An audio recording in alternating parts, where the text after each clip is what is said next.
And there we go, everyone. We are back again for another fantastic conversation on Friday Night Counter Attack. And this week is the week you've all been waiting for. We are back with another draft. We are back with two amazing topics of conversation today. And we're both back with, well, the regulars, I would say, which is pretty good. Got the regulars from our social media content and the regulars from our podcast, which is great. So, Travis, it's good to have you back on the podcast, my friend. Are you looking forward to this upcoming draft that everyone's so excited about? I'm looking forward to it as long as I win. I'm looking forward to the fact that Spurs aren't in the Champions League, so you can't pick any Spurs players, which is a great choice of kit you've got today, which is great. But someone who's won the Champions League more times than Man United is Barcelona, and we've got another Barcelona fan on today, and it is Sara. So, Sara, good to have you on the podcast today. I'm looking forward to stealing your favorite Barcelona player, and I know who you're picking today, so I'm looking forward to it. How are you doing? I'm good, thank you. But I think you're in my head here. I'm nervous. The amount of players I have for each position because I was so nervous. I was like, but then what if they take them? Yeah, no, this is gonna be stressful. And when you guys changed it to make it so it's only one player per team, I was like, oh no. It's how we test our football knowledge as well. It's how we get to talk about different players from different teams. And if it's two players per club, I find it quite easy. So we need to find a bit of variety there, and we have to find the best combination possible, which should be good fun. So if Salim does join our podcast later on, he's going to join us late, so he's got a forfeit to do. So if he doesn't, it's just going to be the three of us. But everyone, welcome to the Champions League draft of the season from the group stage edition. We always do one at the end of the season. So it's a group stage edition with all 32 teams in the Champions League. So before we go, we've got our few rules to go through. One player per club per team. Everyone's going to make their own team. And the fact that you're going to go from goalkeeper to defense to midfield to attack, are we all in agreement that 4-3-3 is the formation that we're all using? We're all happy with that? Yes. Travis, you sure?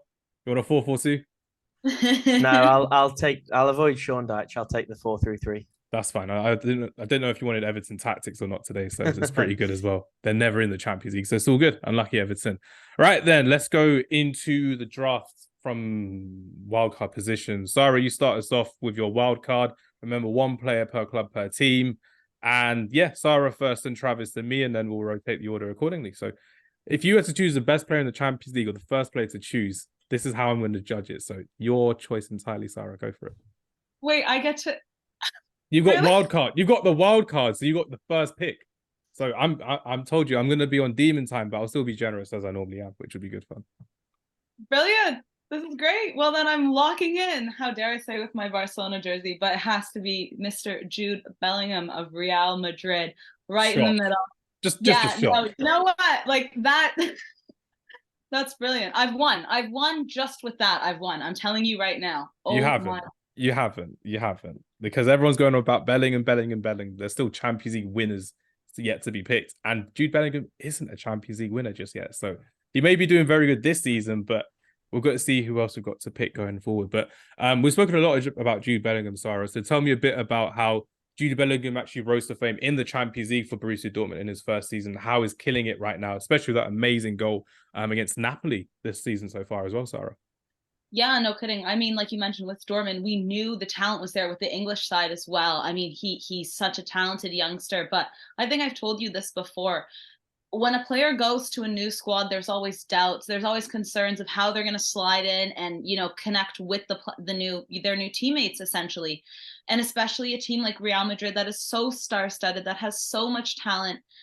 There was concern about Jude Bellingham and whether or not he was really going to be that guy. But my goodness, he is that guy for this team. He has 10 goals in 10 matches for Real Madrid. Like, that is incredible. Not only his goals, everything goes through him. He's creating chances for his teammates as well. And when you see the way they celebrate too, you can tell that he has really formed a bond with that kind of young skeleton team of Vinicius Jr., Camavinga, Chouameni, all those guys. Like, it looks like they're already like a brotherhood, if you will. So I mean, it's one of the best transfers I think we've seen in a very long time because it has been so successful so quickly.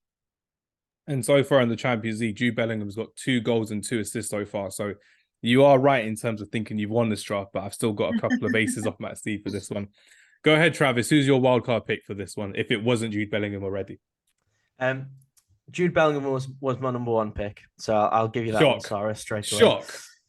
I'm gonna surprise everybody massively. I don't think Oh. anyone's gonna guess Harry my Maguire. wild card here, but I'm not going for best players. I'm going for, I think, the most important player based on how difficult it will be to get another good player in this position. Ooh. I'm going for Luke Shaw. Oh, that's fine. That's fine. I'm happy with Luke Shaw. The reason I say that He's not even is- played a game in the Champions League, so I'm fine with that. the reason I say that is I don't want any other United players. They're all rubbish. So he's the best United player for me. And also looking at the other list of left backs, I'm not too happy with any of them. So I'm going tactical straight away, Luke Shaw. I like your thinking. I really like your thinking of that because I know if you pick a big club's big left back, you can't then pick them as a striker or a midfielder. Exactly. I like your thinking. That's what I was going for as well, because I could have easily gone for a certain team in Germany, a certain team where someone's wearing their shirt today as well, and could have picked them, but then got left out of the rest of the side. So I like your thinking of that, Travis. And you know what? Just to play along with you, Travis, I'm gonna stick to it. Yeah, go for it, Sarah. Go for it. Sorry, because I think I might be confused. I am not allowed to pick now a Real Madrid player. This I understand. Are you guys? Yeah, we are. One player per club per team. So we're fine. Yeah. Oh no, Travis, you made a mistake here. I'm so sorry. I'm so sorry. Yeah. Okay, we'll see. We'll see. I know you weren't going to put Camavinga left back as well, so it's perfectly fine, Travis. Nicely done there as well. He can play goal for all I care about. But yeah, my first choice, my wildcard pick, because I know for a fact no one's picking my striker, and I know for a fact no one's going to pick my attacking midfielder because one of them's already been taken from the club, so I'm perfectly fine with that. So I'm going to pick for my wildcard Vinicius Jr. Vinicius Jr., I need that killer on that left wing. I need someone who's a clutch on the left wing as well. And that goal last season against Man City, the goal before in the Champions League final, I need someone who's a proven winner in the Champions League, and I need someone who will turn up and actually look very good on paper with who I've got in midfield as well. So I'm ready for this with Vinicius Jr. as my main man in this one, which would be good fun indeed. Yeah, we're going to rotate the order consistently over this podcast, so it's going to be a good time for everyone to take a break whenever they need to. So, Travis, start us off with your goalkeeper first and foremost. Where are we going with this one? I think I'm going to use my Barcelona pick early. You're a hater, man. How are you picking? That was my pick. I was thinking no one's picking him. I was thinking no one's picking him for goalkeeper. I was really tempted with Courtois because you two have both used Real Madrid picks early. But I think I'm going to save that one, keep it in the chamber for a little bit later. Okay. Yeah, I'm going to go for Marc-Andre ter Stegen. Nicely done. Great goalkeeper. Sorry, we spoke about ter Stegen earlier this season. He's had a really good start to the season so far as well, and shown that he's got such leadership going forward. But who's your goalkeeper, Sara? Who's your numero uno between the sticks? And I'm guessing it's not Andre Onana, right? No chance. Thank goodness. And I would have kicked you off that podcast if you had Andre Onana. That's all I'm saying. So I'm glad you haven't picked him up. Not even on my list. No, this is tricky because it's what team am I gonna pull from? Okay. I think I'm going to go with Diogo Costa from Porto. That's a good shout. That's a good shout. Yeah. I don't think I will take any. There are several other, don't get me wrong, Porto players that are great, but for the positions that I want, I'm going bigger clubs. So I think I'm going to use my keeper kind of position. Do you know what I mean? I'm not throwing it away because he's a fantastic keeper. But yeah, when you went with Marc-Andre ter Stegen, he's absolutely in my list, but I need Barca players up front for sure. For sure. Great shot there and very shrewd pick there. I'm really enjoying that one. For me, I'm going to Madrid to pick my goalkeeper, but I'm not going to the white side.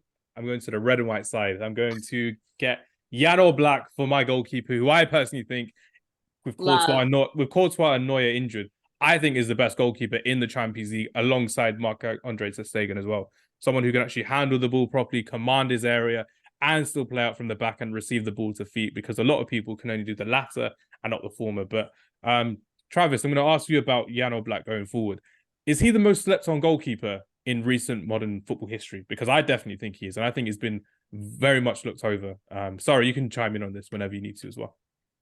I totally agree. Yeah, I think throughout his time at Atletico, he's been unbelievably consistent always. And he's never, for me, is never really, I've seen him in that conversation for best goalkeeper in the world, but I do think he is up there, but he never gets talked about. It's always, Alisson, Neuer, Courtois, whoever. I think if he'd have moved to someone like Real Madrid, Barcelona, Bayern Munich, one of the sort of top 3 or 4 clubs in the world, he probably would be in that conversation. Sara, I think it's personally because of his nationality, because they never talk about Slovenia in terms of having some of the best players in the world, and we've seen that as well with some other Eastern European countries. Could that be a factor as to why Jan Oblak isn't as marketable, for example, as Neuer, Courtois, for example, Ter Stegen even? What do you think, Sara? Yeah, I agree. I think it's something that we see with a lot of players that play for countries that aren't as well recognized or just aren't as, talented in football as, the main countries we think of. But as somebody who watches La Liga frequently, I've seen Oblak and I've seen him from the beginning, and he is brilliant. And I think we've known about his talents in Spain for a very long time. I do agree with you though. I think because he might not be playing in England or Italy, maybe he's not getting as much love, but he is brilliant. Like, he's such a force, and honestly, probably one of the reasons why Atletico have finished where they have of recent years, because he's allowed them to, win games because he's such a wall in the back. Yeah, absolute monster of a goalkeeper and a fantastic player all round. So nicely done there, everyone. And hopefully no one else is picking Jan Oblak when they're listening back at home as well, because I think that's quite a unique pick. But onwards we go, Sara. First choice right back. Where are we going with this one and why? Okay. I have my choices, and then I'm now second guessing everything. Very difficult, this one. Yeah, this one is. Because you've got the big teams, but you've got the big players, and you don't want to use them straight away. Or do you? I might do. I can't lie. No, I don't think I'm going to do it just yet. I'm going to go with Hakimi at PSG, because Lord knows I'm not picking anyone else from that PSG side. Seriously? Oh, absolutely. Nobody else? No, you can take him. No, you can. Take him. Oh, she knows who we're talking about then, which is crazy. Nah, good choice there with Hakimi. I'm a big fan of him. Travis, first choice right back. Where are we going? I feel like I've messed up with my See? wild You have messed up straight away. Right back's a harder position. Yeah, right back was a harder position, definitely. That's why I'm too easy on you. It's because it's like you think, oh yeah, I'm going to beat Hamz again, but nah. When I come to town, I'm coming to town to take it all. Yeah, I'm just leafing through now, and yeah, the options aren't amazing. Right, I'm going to give everyone a 10-second warning if we're lagging. So no, there's a few good ones. It's just whether or not you want to use a player from. Yeah, that's exactly the problem. I don't want to waste any of the big teams too early. 10 seconds left. 10. I'm going to go for Kieran Trippier. Yes, good shout. Yeah, I didn't want to. I wanted to save Newcastle for a little bit later, but no, I do think he's probably the best option there.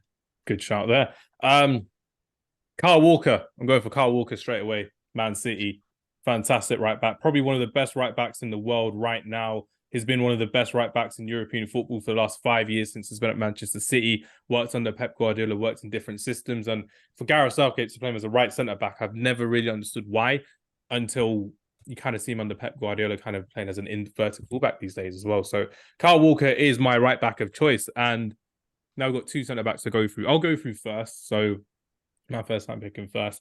And if I'm going to pick a player from a team, I'm going to go for, you know what? I'm going for it. Sara, I'm going for your team, my friend.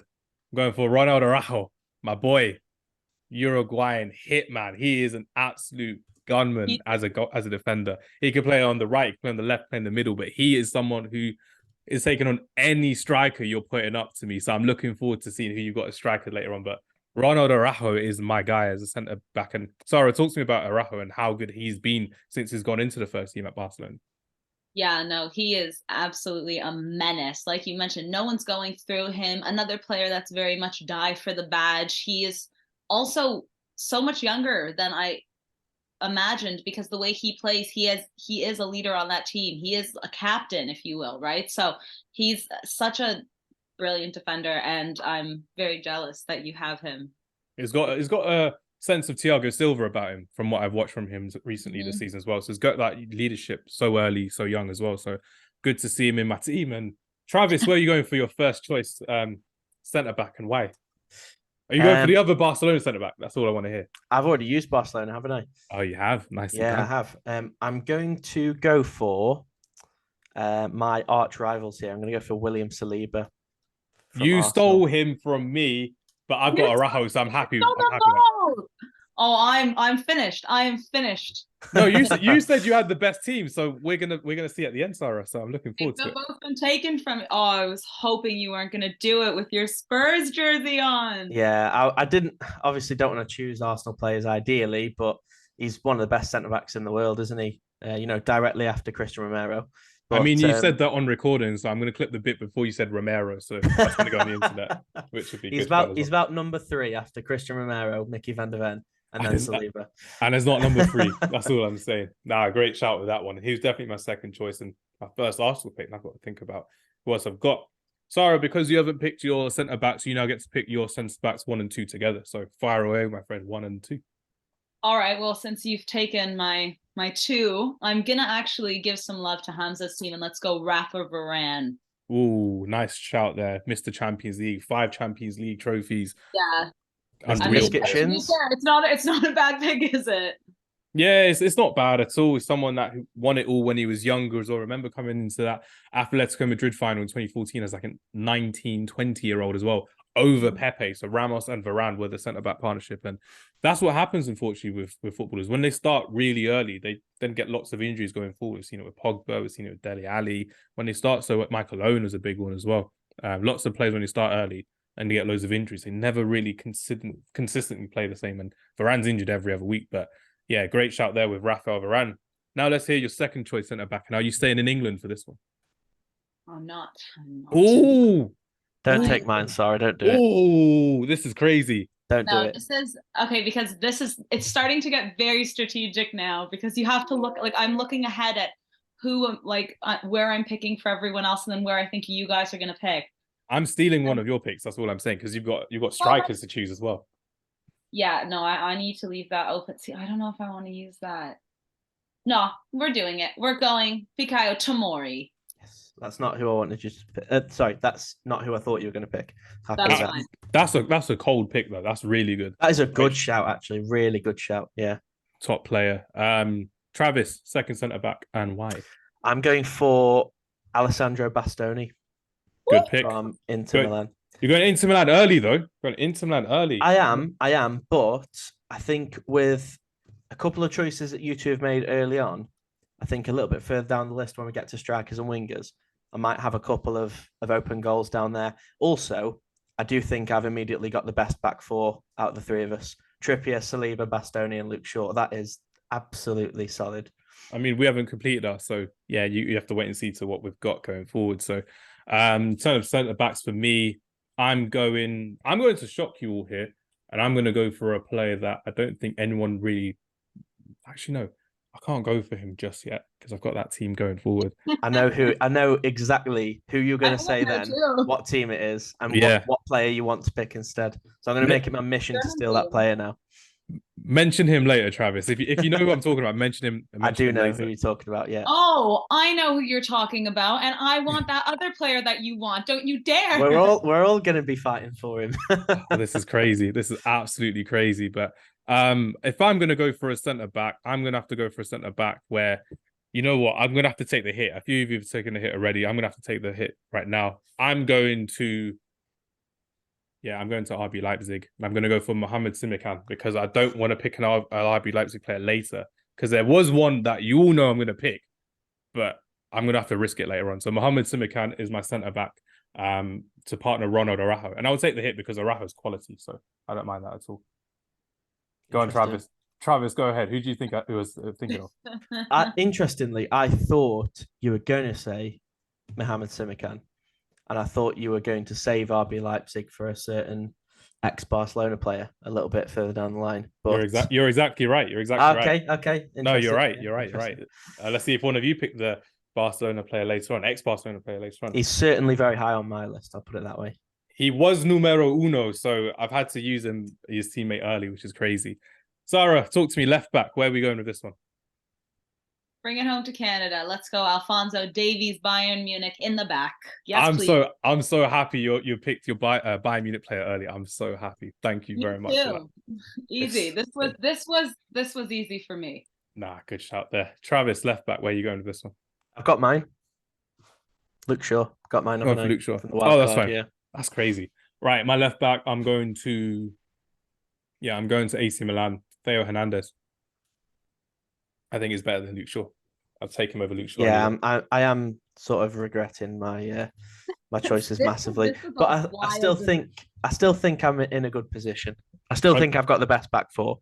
Theo Hernandez and Vinicius Junior on that left wing though. That's scary for anyone's right side. Crazy that no one picked Alejandro Valde. Crazy. No, I want Barcelona. I want a Barcelona player later on. So yeah, I think that's what I remember Travis has picked some Ter Stegen as well. So. You've already used your Barcelona pick, Hamz. Yeah, I used Araujo, so I was happy with Araujo. Okay. Good. No, it's because I was sending mind games to Sara earlier about some certain Barcelona players that I might pick. So, I can't pick any Barcelona players now. Right, the way we'll do it now is because we've got 4-3-3. You can pick whatever variation of 4-3-3 you want. I'm going to start us off and I'm going to go for a 4-3-3 with one defensive midfielder and two centre mids who can go attacking. So I'll start us off with a defensive mid. And if I'm going for a defensive mid, this will shock you. I'm going to Newcastle United for this one. And I'm going to go for Bruno Guimaraes, the Brazilian. Best Bruno on this list. There's no other Brunos coming up. That's all I'm saying. There's someone else I could have picked, but I won't be going for Bruno. Fernandes later on. But yeah, Bruno Guimaraes is my centre mid, my defensive mid, and I've got two attacking midfielders that I need. If I don't pick two of these two out of three, then I've lost it. That's all I'm saying. Travis, go ahead. First of your centre mids going from defensive going to attacking. How are you setting your team up? Two defensive, two midfield, one attacking? I think I'm going to go for one DM, similar to you. I think it lies between two options for me that also will dictate who I'm going to go for my striker for the two same clubs. Do the right thing here. I'm going to pick Rodri, I think. Yes. Yeah, I'm going to use my Man City pick. Yeah. I'm hoping I can get a certain Englishman saving my Bayern Munich slot. So yeah, Rodri, probably the best Bayern Munich midfielder in the world. Well, I was thinking between Rodri and Kimmich, but Kimmich has been poor this season. I'm not a fan so far. That's why I'm going for the best DM in the world, and I'm saving my Bayern Munich pick for later, hopefully. Declan Rice isn't in your team, so I don't know why you're going for the best DM in the world as Rodri. Crazy. Shut your mouth, Hamza. Oh, don't you dare!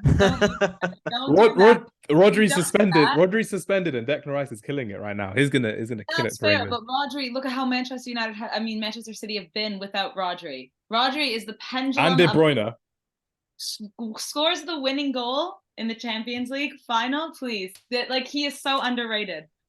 Nah, he's very much rated. I do like Rodri. He's a good player, but good shout there with Travis picking Rodri. Sara, where are we going with this one? I'm looking forward to Well, I have my center mid as Jude Bellingham, so I'm going to go. Can I go left? However you want to do it. You can go. You have to do midfielders first and then your attackers. So another midfielder. Mid. Yeah, that's fine. Give it to me. Barcelona, die for the badge. Gavi. I walked you into that trap there. I'm very happy you picked Gavi. I'm very, very happy. I'm also very happy I picked Gavi. He's been smashing it for Barca this season, especially with Pedri being injured. Oh my goodness.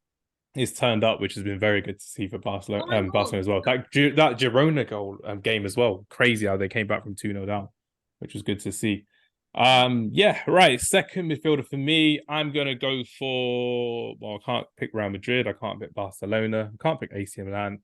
I actually can pick Inter Milan, and I'm gonna go for Nicolo Barella. Good shout. Yeah, someone who slept on. Big reason as to why Inter Milan got to the Champions League final last season, and there's a big reason why.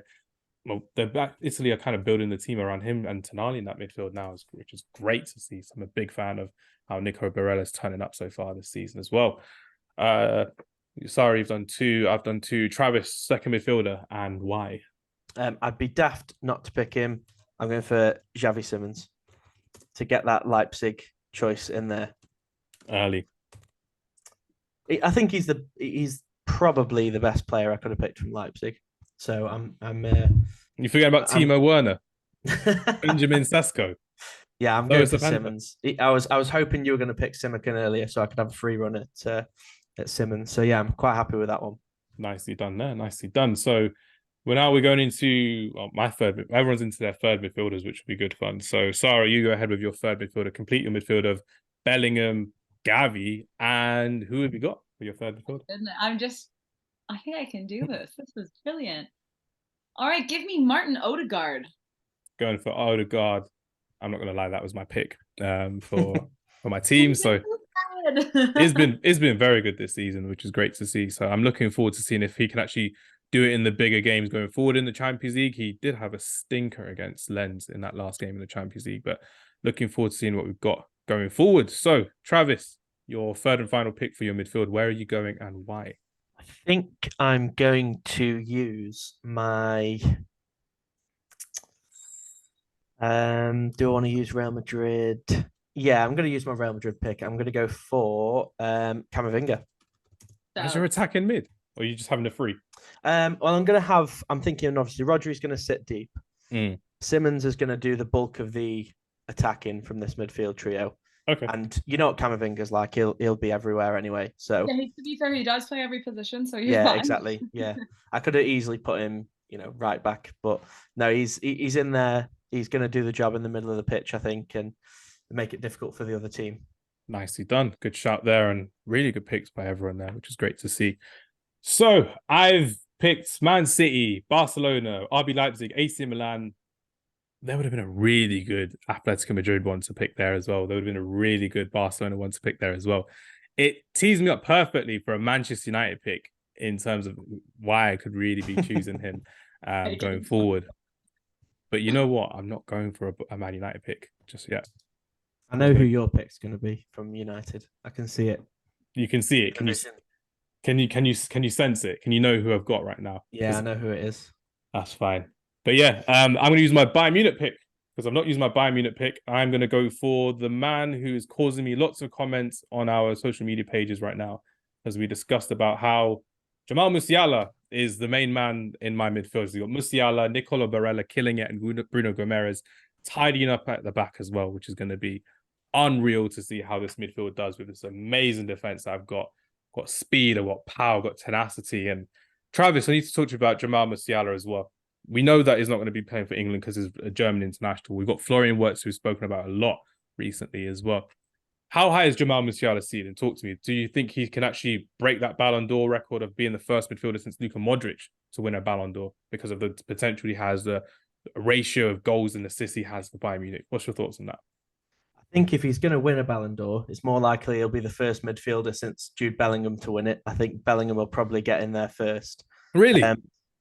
I think he's much closer to a Ballon d'Or than Musiala is right now. Okay. But yeah, he's just brilliant, isn't he? He's one that I think in probably 20 years' time, as England fans, we're going to look back on and think, oh, what if? Because can you imagine a national team with Bellingham and Musiala in the midfield? It would just be absolutely insane. I mean, it'd be like Gerrard and Lampard all over again. You probably wouldn't be able to get them both in the same team, which was obviously the old cliche. But yeah, what a player. Yeah, fantastic player as well. And Sara, we've spoken about how some players go off to Barcelona, Real Madrid to become the best versions of themselves. And do you think that's the case with Jamal Musiala, or could he follow in the footsteps of Thomas Müller, for example, and stay at Bayern Munich for all of his career and develop himself to be one of the best players in world football? For sure, absolutely. I mean, Bayern are in no way a small club. I think Bayern just have to figure out what's really going on behind the scenes of football there, because right now they just seem to be a bit of a tainted team. We know that they're the biggest club in Germany, one of the best clubs in when it comes to Champions League. But right now there's just a bit of a negative energy around them right now, and that could affect players leaving, I think, especially young players, because they're thinking, I don't have time. I got to flourish right now. Yeah, it's true, because there's so many players that, like even João Paulino, who's looking to get into the Bayern Munich side, he got rejected on deadline day, which was crazy to see how literally could have gone from Fulham to Bayern Munich, and Thomas Tuchel would have had a perfect midfield as well, which would have been insane. But clearly not the case for Bayern Munich. But we've all completed our midfields, we've completed our defense and our goalkeepers. Two of us have picked attackers. No, I'm the only one that's picked an attacker. So by all means, we're going to start from right to left. And Sara, you start us off with your first choice right winger, and why? Newcastle, Miguel Almiron. Serious. That's mad. That's crazy. That is mad. That's crazy. No, Almiron. no. Are you kidding me? What, one goal against PSG? Have you watched him since he's come through MLS? Like, I followed his journey from Atlanta. Him and Joseph Martinez were the duo, and it's great to see. We need more players from the MLS coming into European football, because normally it's the other way around. But talk to us about how he's actually grown from being an Atlanta United player to a Newcastle United player to a Champions League player, Sara. That's what I mean. Like his growth, he is one of those like fairy tale stories. You don't hear about players like this. And he plays so well for Newcastle. And if you're talking about a 2023-24 Champions League, which is supposed to be this season, you have to include, you guys have all included, or well, I know Travis has picked Kieran Trippier from Newcastle. I don't think you have picked anyone, Hamza. But I mean, yeah, Bruno Guimaraes from Newcastle. Oh, exactly. So, I mean, why are you guys, I mean, the thing is, you have to look at what teams you're picking, what positions, and Miguel Almiron has been one of the best players in the group stage so far. It's true. I think you guys are sleeping on him a bit. Nah, good shout there, and I'm happy that you've gone for a Newcastle United pick, because there are a lot more players you could have picked with the teams that you had free as well. So I think it's a free hit. I have three players in this position with different teams, but I'm also looking to the players that are going to play beside them, and I'm scared of who you guys are going to pick, and it's stressing me out. That's okay. There's a big team that I haven't picked yet. And remember, I picked Vinicius Junior as my left winger. So I'm really going to be focused on my right winger and my striker as well. And like I said at the beginning of the podcast, no one's picked my striker. So Travis, go ahead with your right winger, and then I'll go for my right winger and then my striker, which will be good fun. I think to try and win this draft, I'm going to have to cheat a little bit. So that's what I'm going to do. I'm going to put on the right-hand side Kylian Mbappe. Not allowing that. Serious? You're overruling that? I'm overruling that. Oh, for real? For reals. He would never play on the right. I think he would. He played last played on the right in 2018 for France. I'm sorry, his ego's too big for that. He wouldn't listen to you say, I'm on the bench otherwise.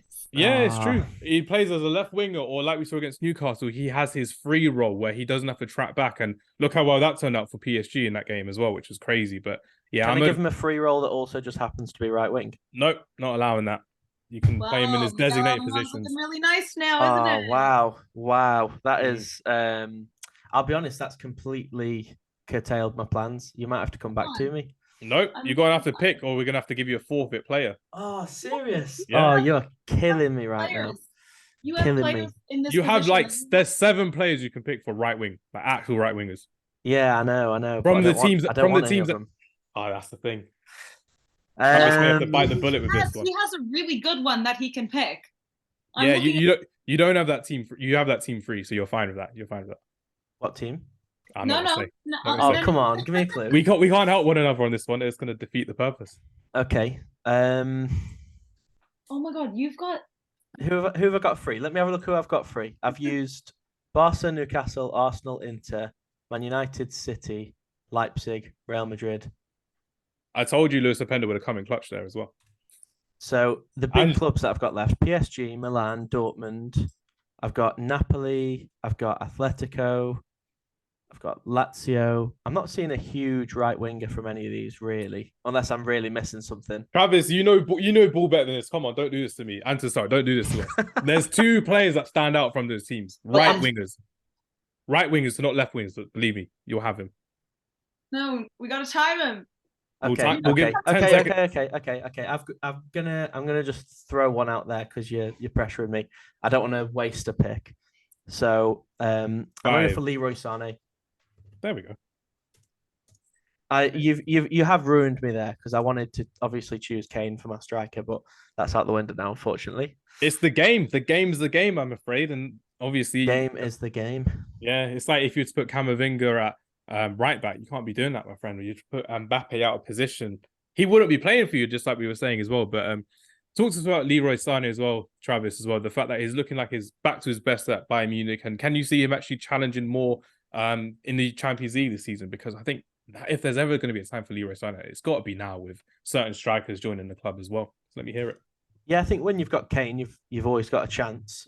He seems to have struck up quite a good connection with Kane quite early. I'm sure Kane will probably want to try and replicate that relationship that he had with Son with somebody. Leroy Sané could be that guy. And yeah, I do think they're probably quite a big shout for the Champions League this season. Nicely done there. Nicely done there. Sara, right wing. Who did you pick? You picked did you pick Almiron? Almiron, yeah. So you picked Almiron. So who are you picking? Because now you have those two that I know, and I'm curious. Yeah, put me out of misery. Who are these two that I've completely forgotten exist? Let's see Clearly, who Hamza picks, and then we'll be able to let the last one go for free. Unfortunately. Well, to be fair, I've got so many picks on my right wing from clubs that I've not even picked yet. And remember, I've not even picked this club, and I don't think I will, because to be honest with you, with the Champions League, there are better players and clubs out there as well. we're not picking Anthony. I'm not picking Anthony. I could pick a certain MM7 on the right just for the sake of variety, but I'm not going to as well. Big fan of MM7, but no, I'm not going to pick him at all. I could go for. I've not picked an Arsenal player yet, so I could pick a certain right winger who definitely shines out as well. I could pick a man. No, I can't pick a Manchester City player. I'll pick Man City. So for my right winger, it's going to shock you all, but it's someone that I've been very, very impressed with this season, and he's actually done it in the Champions League, which is crazy. And I'm going to go for Takefusa Kubo from Real Sociedad. I nearly picked him. Why didn't you? He was a great pick to choose from. Because I could have picked I thought I'd get Saka as well. clowned. Yeah, Sorry, I thought I was there's going to get clowned. If you know ball, you know how could. No one's taken him. Julian Brandt, crazy. Wait, who did you say first of all? Kvara. He's a left winger. He doesn't I was play going right. to say he's more on the left-hand side, isn't he? That would have been a fine as well, like Mbappe. He never plays on the right. It's Politano on the right. Oh, you know, you're right. You're right. I'm glad you didn't do that when you were picking, because that would have been quite embarrassing for you. But no, it's perfectly fine. Someone now has him on the left wing. Clearly, it's been Julian Brandt plays as an attacker midfielder as well as a winger. But with my Dortmund picks, he was not good enough for this side, so I was not going to pick him because he hasn't played this season. But yeah, Takefusa Kubo is a Japanese baller who's come onto the scene, who actually used to play for Barcelona's youth academy and Real Madrid's youth academy. And it goes to show how talented as a baller he really is. He's already scored 5 goals in 8 appearances in the league, in La Liga for Real Sociedad this season with 1 assist. And has also created havoc in the UEFA Champions League for Real Sociedad in their first time in the Champions League since 2014, which is insane. So he's already got an assist in that game as well. But sorry, this is where I get to talk to you about Kubo, about Real Sociedad being a surprise pick in this season's Champions League with 5 Spanish teams in the Champions League, with Sevilla winning the Europa League. How well do you think Kubo can do in this season's Champions League? And do you think it's now time for him to shine after being at Barcelona's academy and Real Madrid's academy? What do you think about that? Yeah, I mean, he's been doing really well at Sociedad, but I think, yeah, he needs to have quite the season in the Champions League for sure to stand out more. I mean, we saw glimpses of him at the World Cup last year, and he was brilliant, but I think he might also need to make a move to a bigger club sooner than later. And this could be that, transformation season where we really see him shine and then get scooped up by a bigger club, because the talent is there, and nothing to take away from Sociedad, but you want to make sure that you're constantly, top 4 in a league, and he could shine. Yeah, that 4th position is always up for grabs in La Liga when you've got Real Madrid, Barcelona, and Athletic Madrid always challenging for titles. But Real Sociedad currently sit top, again, ahead of matchday 3 of their Champions League group as well, and they are unbeaten. And the big reason as to why they're doing so well is because of Takefusa Kubo. And Travis, we've spoken recently about like streets will never forget football teams in the past as well, like Monaco in 2017. We've spoken about Borussia Dortmund, and Sara, we've spoken about this as well. Could Real Sociedad actually be one of those teams that surprise everyone in this season's Champions League, Travis? If they put a bit of a run together, yeah, absolutely. They're certainly going to try and make the most of it for sure. Like you said, they've not seen the competition for a while, so it'll be interesting, and I certainly hope they do, because you want to see these kind of fairy tale stories, don't you? And you want to see different clubs breaking the mold. We don't want to see the same 5 or 6 teams playing each other in the latter stages of the competition every year. Yeah, it's true, because Man United aren't in that 5 or 6 teams that play each other every year, so I need to change that. We need the underdogs to come through. It's been a poor run of Champions League campaigns for a good number of years for Man United, but before we get to our strikers as well and our left wingers, Sara, let me hear your thoughts on Barcelona starting the Champions League this season. Do you think this is the time for Barcelona to come back into it with the talent that you've got, with the young players coming through as well? We've spoken off camera about it, but let me hear your thoughts on the record.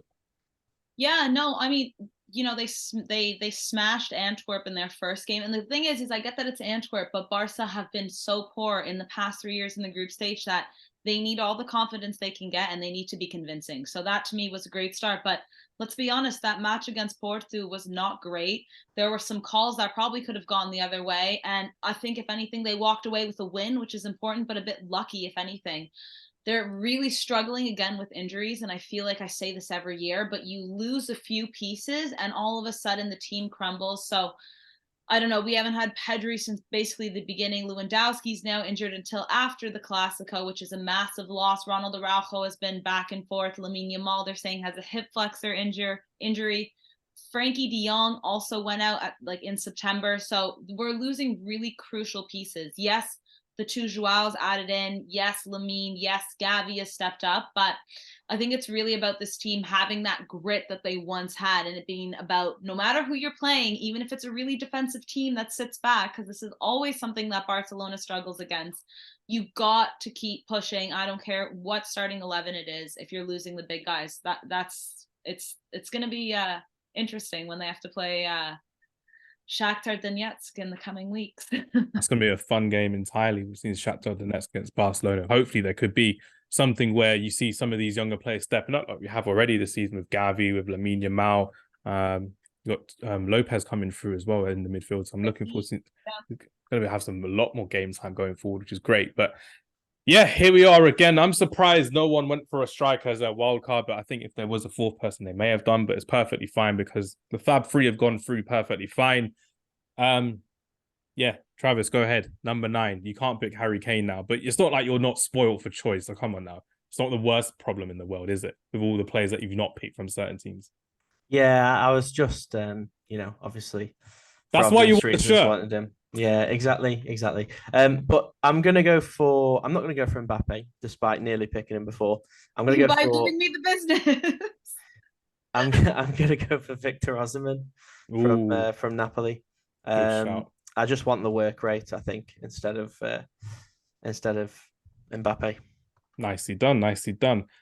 So yeah, because I've got Vinicius Junior, so I don't need to pick a left wing. You know what? I'm going to go for this one, and I think it's going to shock everyone because I think it's absolutely crazy. Remember, I can't pick a Man City player, can't pick a Bayern Munich player, I cannot pick an Inter Milan player, I definitely can't pick a Real Madrid player, and I can't pick an Atletico Madrid player. So of the strikers I've got left, and obviously Travis stealing Victor Osimhen from me, I'm going to go for Rasmus Hojlund for this one.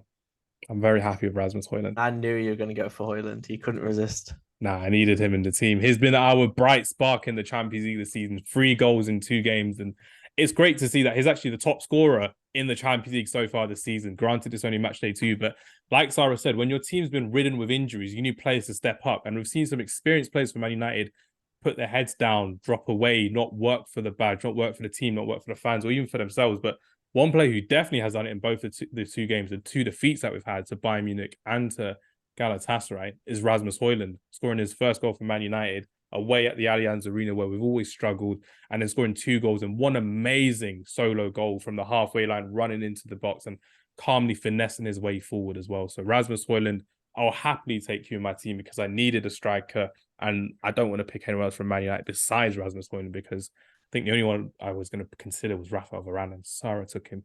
Nicely done there as well. But Sara, I'm going to talk to you about Rasmus Hojlund before we move on to your choice of striker. And I just wanted to kind of know your thoughts in terms of when do you kind of realize the last time that you've seen a striker like this kind of burst onto the scene from a young age into a big club as well? Because we've seen Haaland do it. We've seen a few other players do it. But do you think the consistency is going to be there for him with such a faltering side behind him at Manchester United? I mean, I wouldn't be surprised if it didn't. And it's not because of necessarily his talent, but again, it's a team that's struggling. It's a team that seems to be surrounded by a lot of turmoil. And when you are a player at such a young age, I think these things affect you a lot more than when you're a bit more of a seasoned player. So it's hard to say. I mean, I think if he does continue like this, it'll show his strength, which will be absolutely amazing for the player. But I wouldn't be surprised if he is not able to maintain it, because Manchester United are so inconsistent right now, and everything that's going on and off the pitch, it's going to be a lot for him to handle. Yeah, exactly. And Travis, for the fact that he's only made his Champions League debut this season in the group stages, does that show a lot of mental resilience from Rasmus Hojlund, the fact that he's not letting the surroundings dictate his environment so far, and he can actually focus on his game as a striker, and actually calling out a few players as well on the pitch, calling out Marcus Rashford for not passing to him, calling out Andre Onana for the mistakes he made against Galatasaray at home. What's your thoughts on Rasmus Hojlund actually kind of elevating his teammates around him? Do you think he has that capability so far? What it does do, his performance so far, is it sets an example that if he's so young and so new to the Champions League and so new to the club, and he's performing in that manner, then why can't Rashford do that? Why can't Anthony do that? Why can't Bruno, Mount, whoever else do that? Why especially can't Jadon Sancho do that when he's sulking and not even turning up for training? That's a big thing as well. He's not going to do it if he can't get in the team, though. If he doesn't get picked, he can't play well, to be fair to him. But you have to train well to get into the team as well. As everyone will know, you're not training properly, you're not turning up properly, you're not setting your own standards properly. That's how you drop out of favour, and that's how a lot of players actually don't fulfil their potential as well. And I personally think Rasmus Hojlund can fulfil his potential at Manchester United, but then move on in 5-6 years' time to probably a bigger and better club, because the way that this team is going, like Sara said, it's very inconsistent, and you don't know what result, what performance you're getting. But when you've got someone that has 20-year-old Rasmus Hojlund turning up in Champions League game for Man United, there is always hope. And there's always hope in some of these young players coming through and showing up some of their teammates, really, which is great to see. But yeah, 3 goals in 2 games for Rasmus Hojlund. I'll happy pick him for my Man United pick, and that completes my team. So I'll read out my team when everyone's finished. But everyone's got their left winger to choose. So Travis, go ahead with your left winger. Who are you going for and why? I'm going to pick Rafael Leao from AC Milan. Nicely done. Saved my AC Milan pick specifically for him. Great choice. So I think he rounds off the team quite nicely. Talk to us about Rafael Leao. I mean, he had that embarrassing back heel against Newcastle in the opening game, and now AC Milan are 3rd in the group after struggling to actually get that secure win against Dortmund as well. But with Rafael Leao being their main player now, their big money contract guy as well, which is crazy to see. Is it now time for him to stand up? Is it now time for Rafael to be the main man, not just of AC Milan, but to be the main man in Italy, the main man in Serie A? Does he have that capabilities about him? Again, being so young Portuguese talent in Rafael Leao. What do you think, Travis? He definitely has the capability, 100%. But I think we've got to remember he's quite young, and having the expectations of such a historic football club on your shoulders at that age, no matter how good you are, is going to have an effect. It's obviously, like you say, been difficult for them in the start of this group stage, 3rd in the group, like you mentioned, but they've definitely got the quality to bounce back. And I think if one thing's certain, PSG are always going to be a soft team. So if you've got PSG in your group, you've got half a chance. I really think you have. All you've got to do is be resolute and put them on the back foot and put them in trouble, and you're probably going to get 6 points from them realistically. So I remember when Travis once said that PSG could challenge for the Champions League into the semi-finals this season. Now look how the tides has changed there as well. What do you think about? It took no time. It took 2 matches. It took Newcastle's loud atmosphere to change Travis's mind. It was the drubbing at Newcastle that's done me in with that prediction, to be honest. But what it is, I'll tell you what it is. I thought, and fair play to them, but I thought Newcastle were going to get absolutely embarrassed in this group. I thought they might not get a point because it's such a difficult group. But I'm not just saying this because the top of the group. It's obviously quite easy to say that, but they look like the strongest team in that group so far. Obviously, still a long way to go. They've still got 4 matches to overcome, but that atmosphere at St James's Park, that's going to help them so much. It doesn't matter who they're playing; they're going to have a chance with that in the background.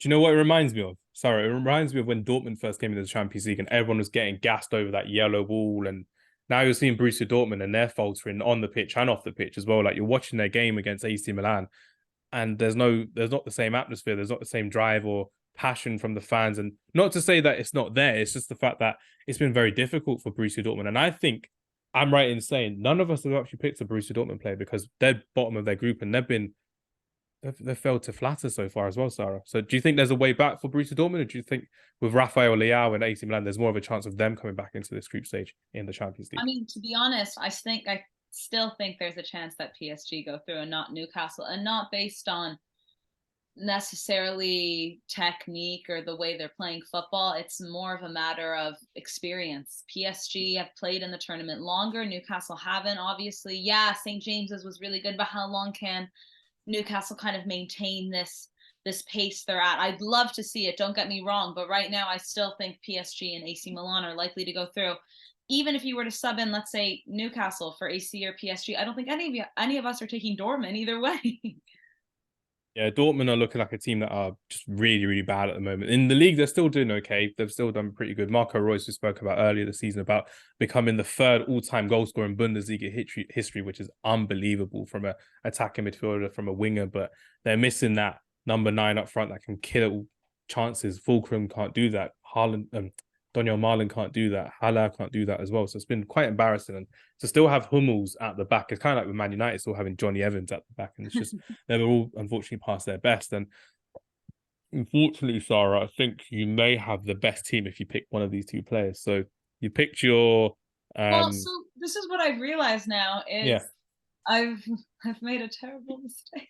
Well, no, okay, so I have to finish up my team. I have 2 picks, so let's not beat around the bush. Erling Haaland is going up there. That's why I saved my Man City pick. I'm glad you did. I'm glad you did, because Sara wins. Somebody had to pick him for. Are we talking about what he did last season? I mean, truly, like I think it would be silly if you don't have him. But what I'm realizing now is that you two didn't pick Kylian Mbappe. Yeah, we did.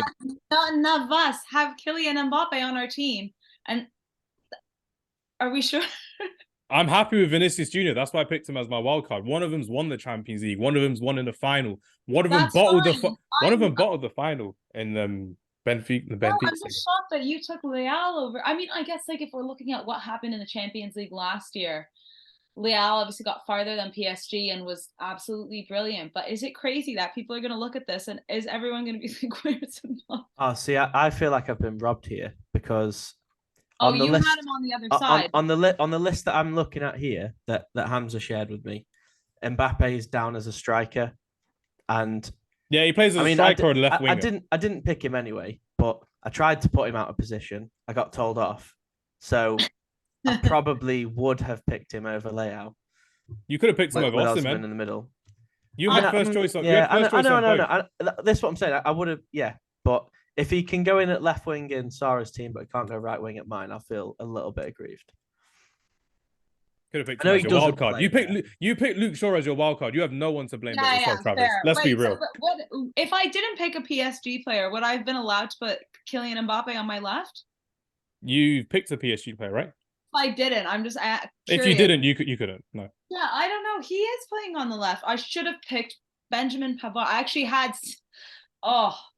No, we can't change it now. So you've got Haaland, you've got Bellingham in your team, which is great. But who is your left winger? You guys, honestly, just with those two alone. But on my left, I'm going to go with a team that I haven't picked from yet, obviously, and go Antoine Griezmann to wrap it up.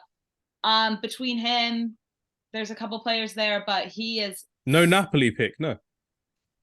Well, that was the other player, but between the two of them, I mean, Kvicha had a fantastic year last year. There's no doubt, but Antoine Griezmann maintains brilliance, and he has been around much longer. And I think if you're going to rely on one player over the other right now, I feel safer taking Griezmann just because of that. I mean, he's won a World Cup. Come on. And you got Varane, who's won a World Cup as well. So I just think you do have to bring in experience when it comes to tournament style football, like of course the Champions League, because it's not for everyone. It's difficult, and I think Griezmann just brings a little bit more of that than Kvicha. So yeah, give me a little Atleti shout there. Travis, you accepting that left wing Antoine Griezmann?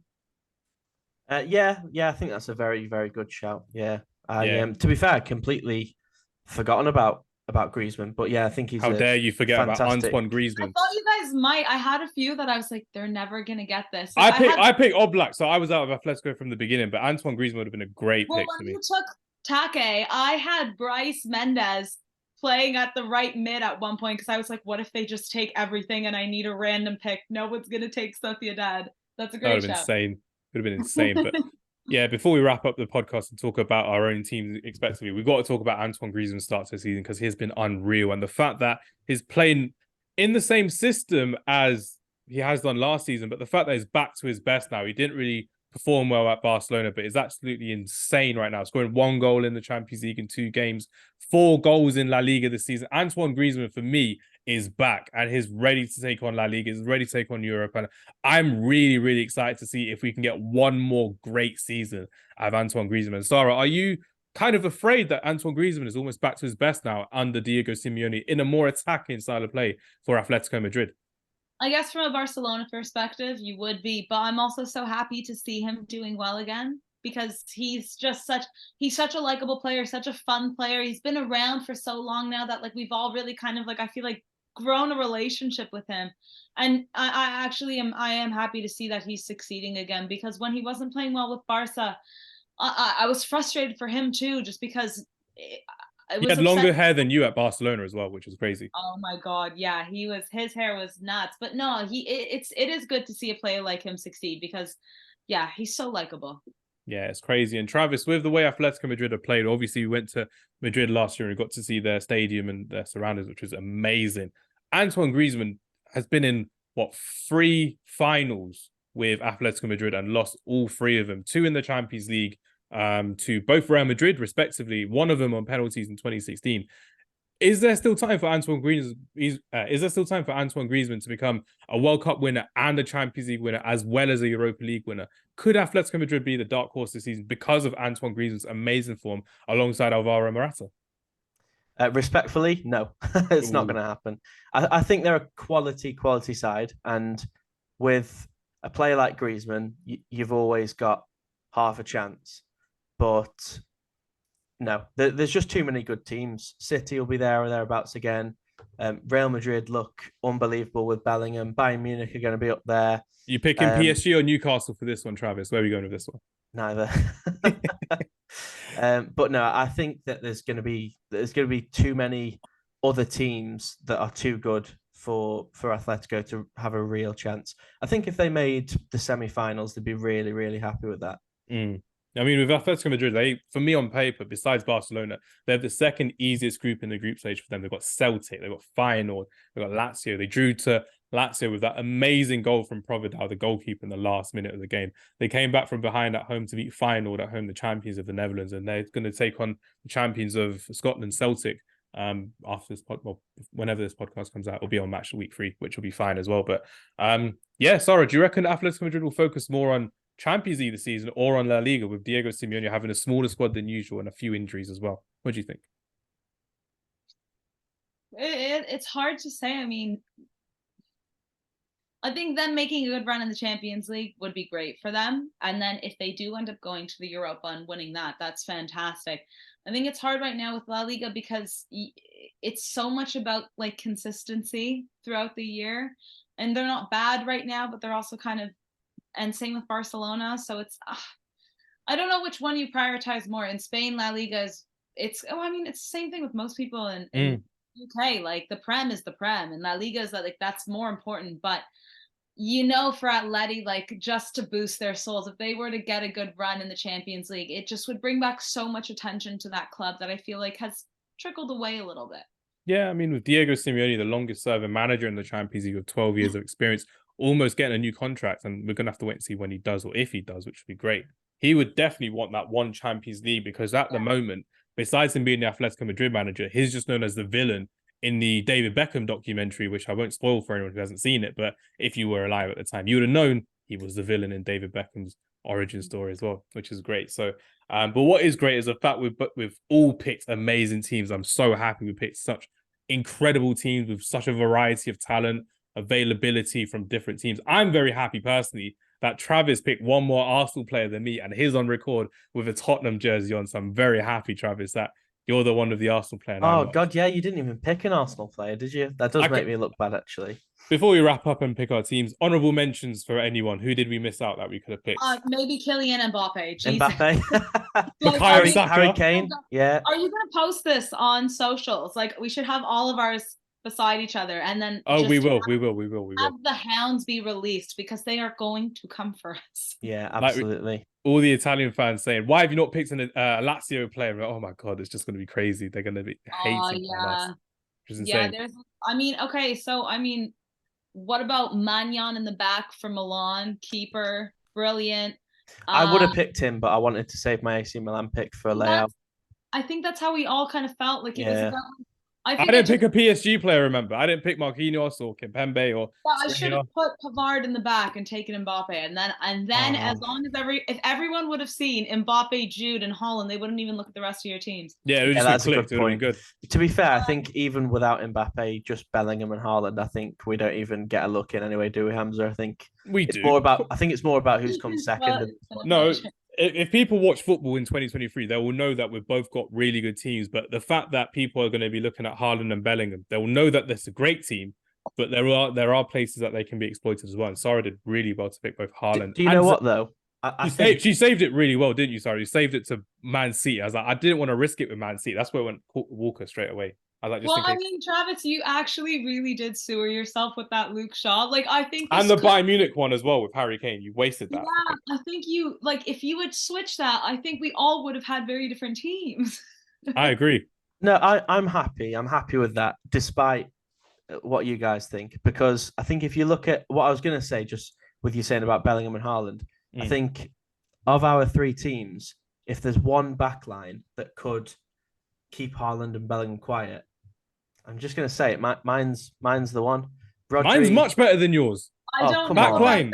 Araujo in the back with Walker. I've got Rodri, so it's game over for you, mate. Your midfield, Bellingham will go past Rodri. Right. Let's go through our honourable mentions before mentioning our team. So for me personally, I wanted to mention, but I didn't. Alexander Isak, been a big fan of him this season. I was going to mention Bukayo Saka, but I didn't. I really wanted to pick Ilkay Gundogan, but I was thrown a hand early with Ronald Araujo, so I needed to pick my Barcelona player early, which would have been great. And someone who hasn't been mentioned by anyone, Kevin De Bruyne. We know he's injured, but he's also out of the team. Luka Modric, there's no Luka Modric as well, which is insane. And for Arsenal fans to get annoyed about, there's no Declan Rice either. Apparently the best centre defensive midfielder in the world, but it is what it is. Sara, any honourable mentions we've not mentioned? And Travis, after you. Yeah, Alejandro Balde for sure. I think we all just had like different Barca players that we had to pick, and I can understand that for sure. Rico Lewis, just quick love for Rico Lewis this season. He was in there for the right for me if I had to make a quick decision, but he's been great. Let me just look here. You guys had him. I don't know how to say his name. Milan in the middle. What? This is horrendous of me. I've never known how to say his name, and I don't want to say it wrong. Who does he play for? Milan in the middle. R with the DJ. His REIJ. Have you watched this play before? Yes. RDJ, centre mid. REIJ.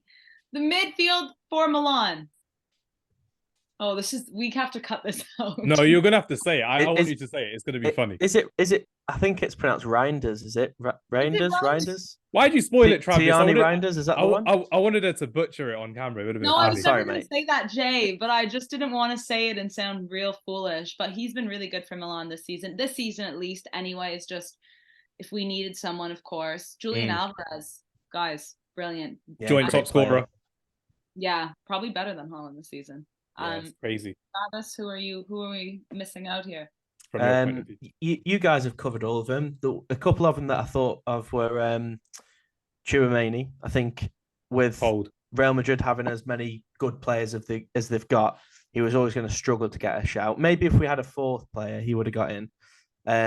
I'll mention a couple of names from Galatasaray just to trigger Hamz a little bit. We've got Wilfried Zaha. I'll just mute Travis there. Zaha, that's so funny. I had Zaha in case. I was like, if anything goes wrong, no one's taking a Gala team. Yeah, I thought about Zaha. I really would have liked to have picked him. I'm a big fan. The other Galatasaray. You're a big fan of divers, Travis. I never knew that. Yeah, mate. Harry Kane played for us for 8 years. It's true. It's crazy. To be fair, though, with Galatasaray, their player, even though Zaha scored, their best player on the night wasn't Wilfried Zaha or Mauro Icardi. It was actually Mohamed Kerem Atokoglu. He was their baller. He was their number 7 who was pulling the strings for Galatasaray. So if I did need an attacking midfielder, he was my backup. So I know you're trying to annoy me there with Galatasaray, but he was cold. He was their best player. But everyone looks at Zaha and Icardi as the bigger players, but he was the one that ran the show personally as well. But yeah, another player who's good for Galatasaray, before I mention it, was Muslera, the goalkeeper. He was not bad at all. And he's been around European football for a couple of years, which is good to see as well. Right, Travis, any other honourable mentions or before we I genuinely, and I know I'm going to be sounding wise after the fact here, but I genuinely did think about Atakoglu, but I didn't want to pick him based on one game because I've only watched him in the United game. The other one I wanted to mention, Davinson Sanchez, had a quality game against Man United. He was brilliant. He was really good.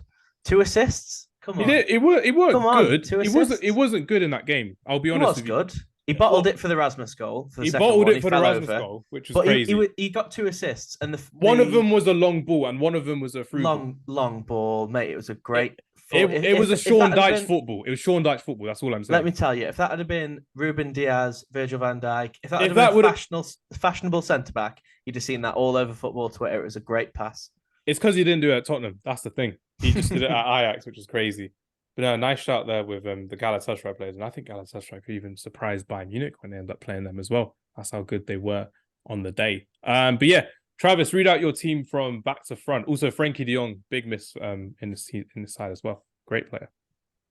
My team, I've got in goal, Marc-Andre ter Stegen. I've got a back 4 of Kieran Trippier, William Saliba, Alessandro Bastoni, and Luke Shaw. Got a midfield trio of Rodri, Eduardo Camavinga, and Xavi Simons. Nice. And then front 3 of Leroy Sané, Victor Osimhen, and Rafael Leao, which has got a terrifying amount of pace in. I've just realised that front 3. But doesn't have the discipline to deal with my defence. I mean, my defence from back to front is Jan Oblak in goal, who I still think is probably one of the best keepers that is always underappreciated. Back 4 of Kyle Walker, Ronald Araujo, Mohamed Simikan, and Theo Hernandez, who can deal with anyone's pace in this game, anyone's strength in this game, and we've got Champions League winner Kyle Walker in there as well, which is crazy.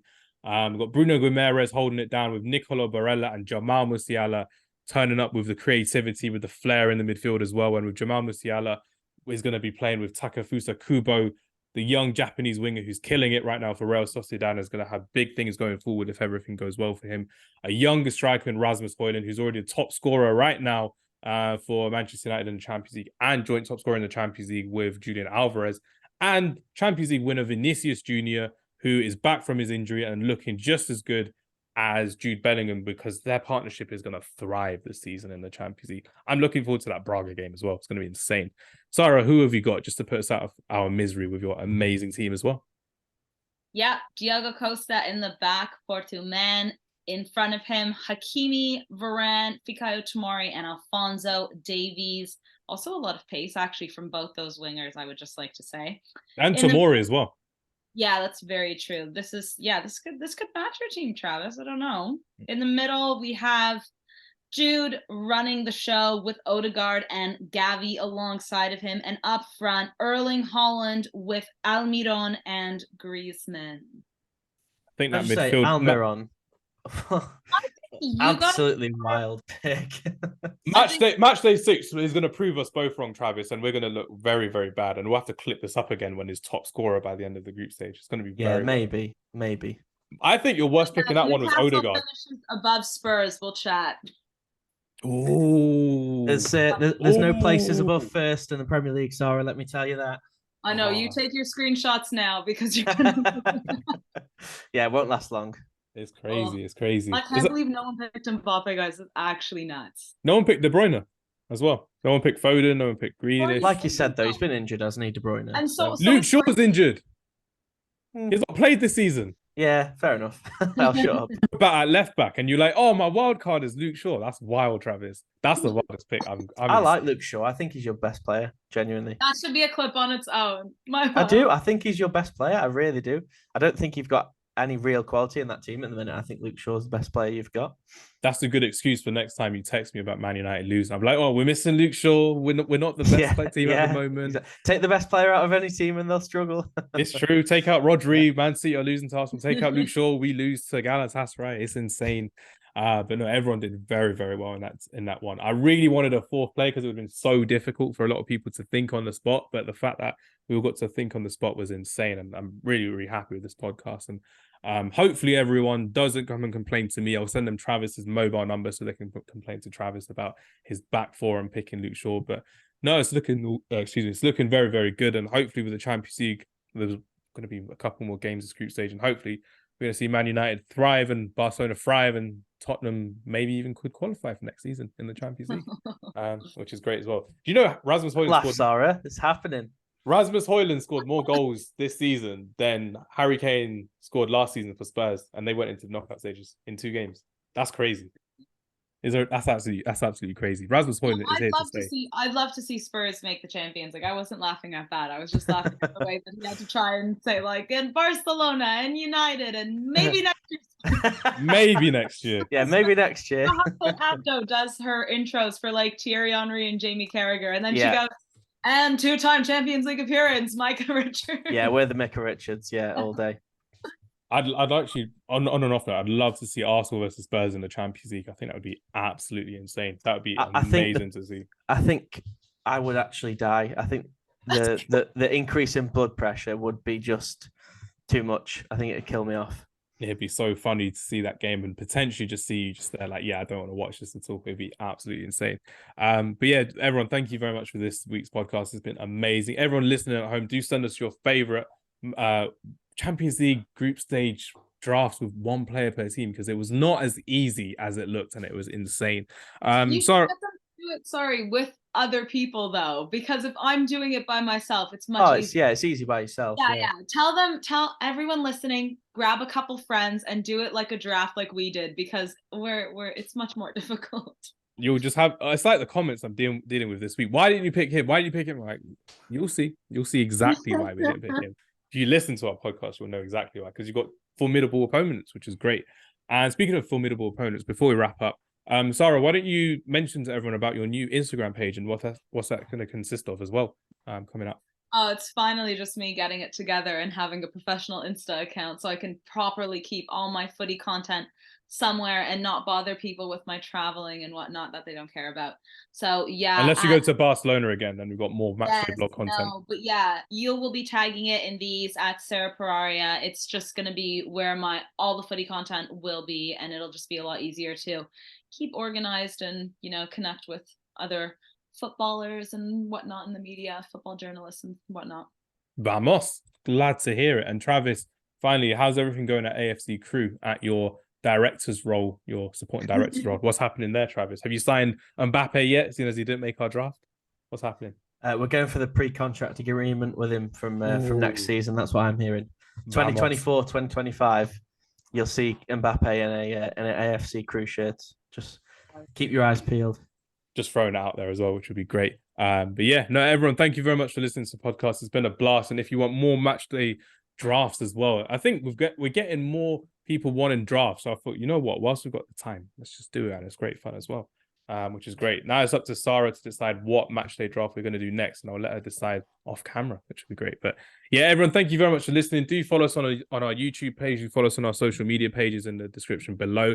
Do follow Sara on our new Instagram page and at Room 442, which is great. And if you're about in Crew, go and watch Travis's team play, which is good. Everyone, thank you very much for listening. God bless, and we'll see you next time. Goodbye.